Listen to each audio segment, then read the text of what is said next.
What is up, YouTube? My name is Eben, and today I'm going to give you a look at my Tapu Koko GX deck. I've taken this to a couple of League Cups, got first and second place, and I've been running it a lot casually. It's a really fun deck, and it's all based off of Tapu Koko GX himself. He's so easy to get. He's got 3 printings instead. He's got a couple of promo printings.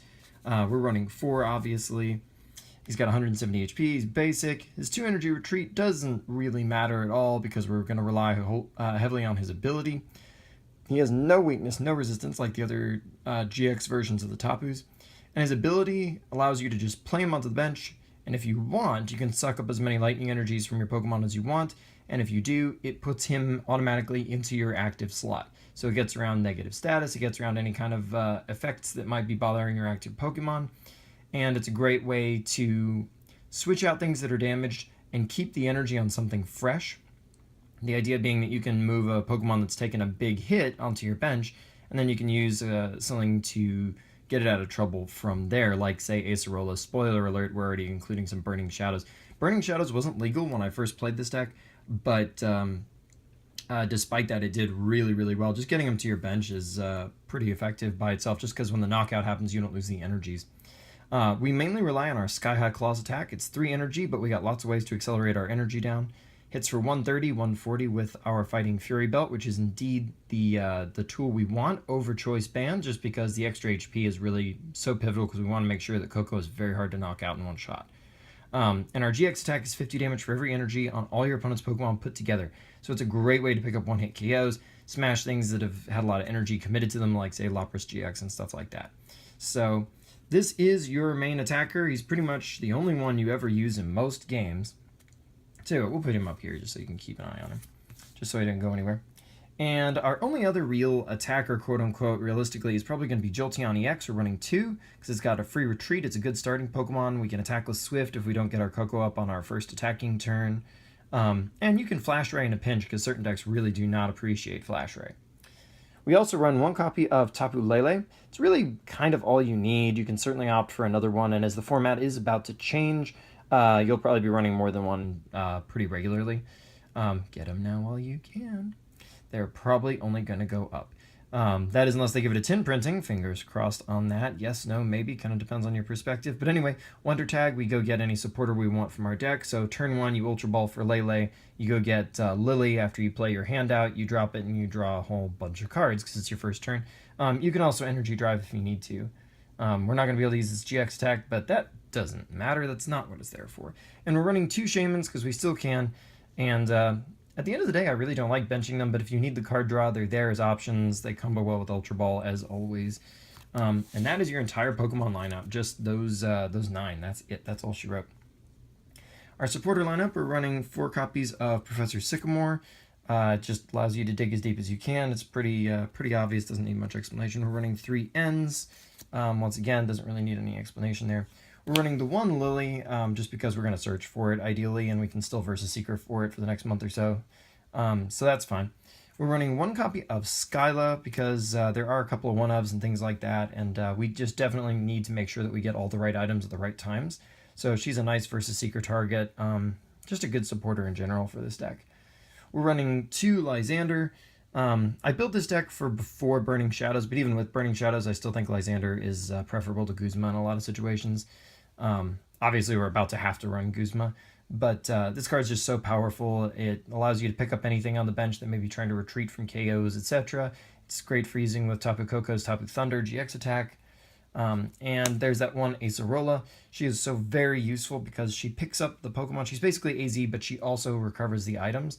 So basically, you have 1 Tapu Koko active, he gets damaged, you play down a new one, Arrow Trail, suck all the energies onto the new guy, he becomes your new active, the damaged one comes to your bench, you Acerola it up, and you get to, number 1, the energies will be on the already attached to the new Tapu Koko that you Arrow Trailed in, but Acerola will make it so that you don't even lose your Fighting Fury Belt, and you can just replay it onto the new one in the active slot, and now you have a new your previously damaged Tapu Koko in your hand that you can just Arrow Trail with on another turn.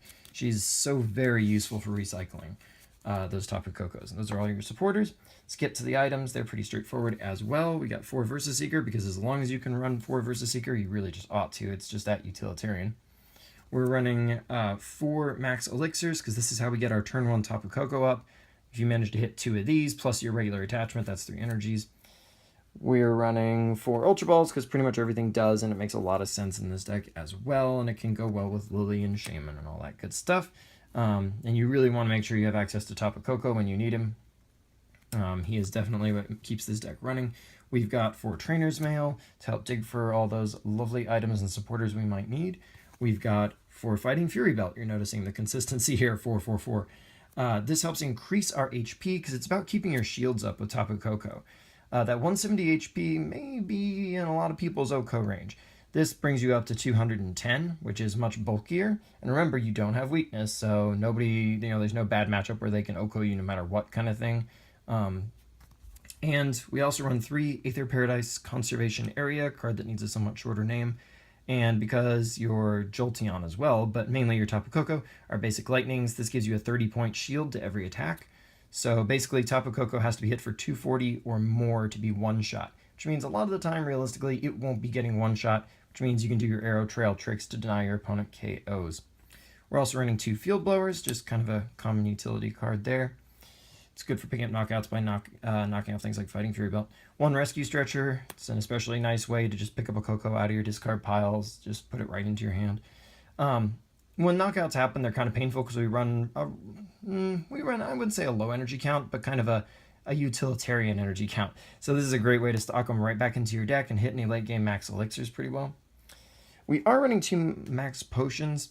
Having played this deck, it's probably the most expendable card, so if there's something you're thinking of adding in instead, this is probably the first place I would cut something.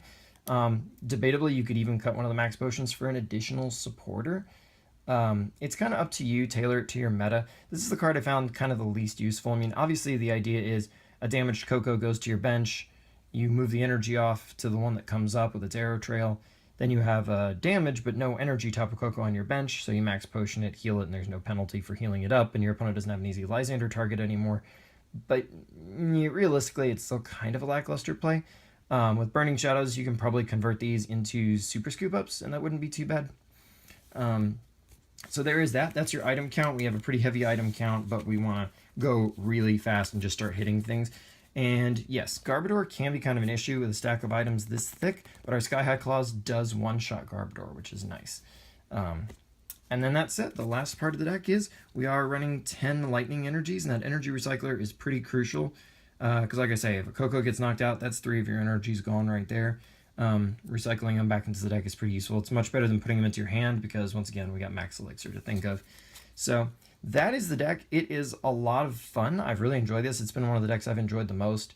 My summer has been insanely crazy and thick, so the uploads haven't been as much as I would like. I've pretty much been doing nothing during the summer except work, and I really hate that, frankly.